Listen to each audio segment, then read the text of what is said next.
সিরাজগঞ্জের রায়গঞ্জে উপজাতি প্রীতি ফুটবল টুর্নামেন্ট অনুষ্ঠিত হয়েছে। শুক্রবার 31 অক্টোবর উপজেলার ঐতিহাসিক বুরুজ মাঠে অনুষ্ঠিত এই টুর্নামেন্টের আয়োজন করে ক্ষীরতলা উপজাতি যুব সমাজ। প্রধান অতিথি হিসেবে উপস্থিত থেকে খেলার উদ্বোধন করেন জেলা বিএনপির উপদেষ্টা ইঞ্জিনিয়ার কামাল হোসেন। এতে সভাপতিত্ব করেন ধামরাইনগড় ইউনিয়ন বিএনপির সাবেক সভাপতি ও সাবেক ইউপি সদস্য কাজিমুদ্দিন।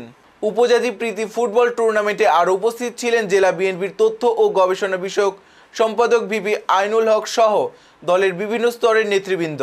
ম্যাচটি ট্রাইব্রেকারেও ৫-৫ গোলে অসমাপ্ত থাকায় পরে লটারির মাধ্যমে গোদাগাড়ী একাদশকে পরাজিত করে গাজীপুর একাদশ চ্যাম্পিয়ন হয়। আদিবাসী এবং সমতলের এই যে আশেপাশে যারা আমরা নর্মাল পিপুল আছে এই খেলার মাধ্যমে তাদের সঙ্গে একটা সম্পর্কের এইখানে তারা সম্মিলিতভাবে এই আজকে শুধু আদিবাসী নয় এর সঙ্গে ভাই বক্কার ভাই আমাদের সুভাষ প্রাণপ্রিয় সুভাষ সহ আদিবাসী ভাই ও বোনেরা সবাইকে আদাব এবং সালাম, আসসালামু আলাইকুম।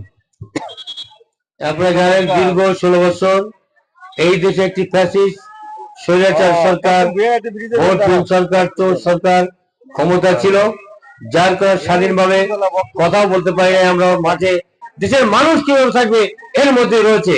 আজকে আপনারা যে খেলায় অংশগ্রহণ করেছেন দুটি দল, একটি দল হারবে একটি দল জিতবে, মন খারাপ করা যাবে না। আমি দুই দলকে অনুরোধ করবো আপনারা সুন্দরভাবে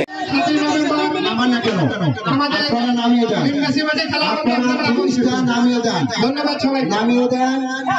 এই পর্যায়ে সবাই বিএনপির নেতৃবৃন্দ সহ চ্যাম্পিয়ন দল গাজীপুর, চ্যাম্পিয়ন দল গাজীপুরকে আজকে প্রধান আকর্ষণ করি।